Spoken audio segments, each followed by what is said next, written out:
Pour la plupart des gens, ce sont des déchets. Mais pour McAfee Awuku, ce sont des matières premières destinées à ces innovations. Les gens qui ramassent ces déchets plastiques dans les rues lui vendront. Il les recyclera par la suite pour en faire des bureaux d'écoliers. J'ai constaté que l'accès à une éducation de qualité était l'un des plus grands défis auxquels nous sommes confrontés sur le continent et au Ghana.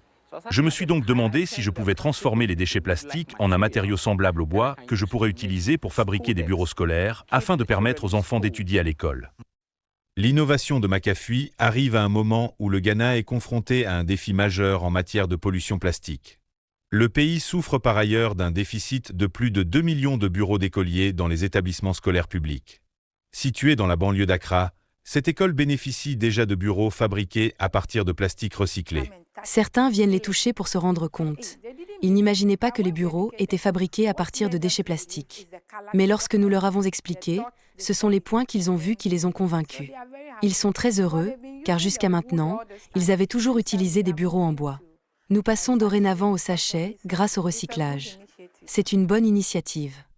Chaque année, le Ghana produit 1 million de tonnes de déchets plastiques. Mais seuls 2 à 5% sont recyclés. Dans cette école, les élèves et les enseignants essaient de faire partie de la solution.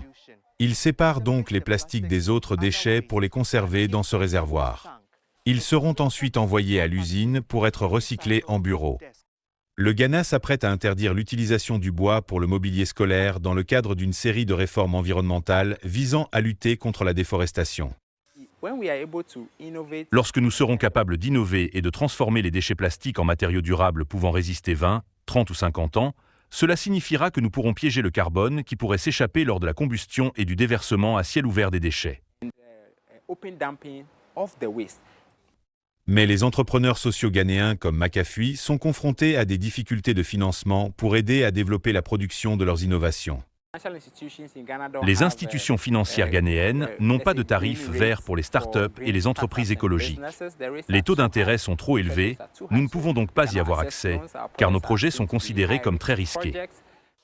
Awuku produit quotidiennement une trentaine de bureaux d'écoliers, mais il espère passer à 2500 bureaux par mois.